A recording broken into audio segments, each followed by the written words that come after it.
How to delete Warframe account.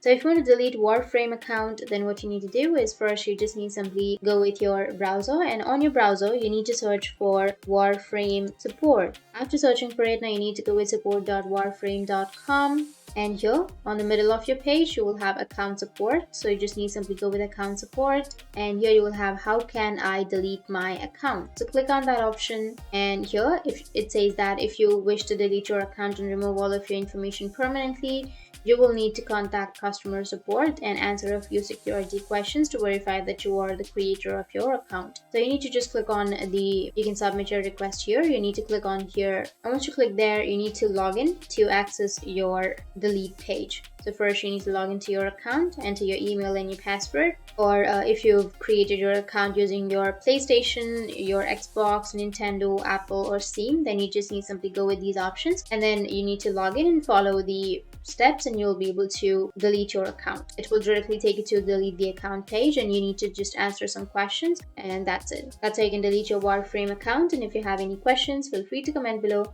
Thanks for watching.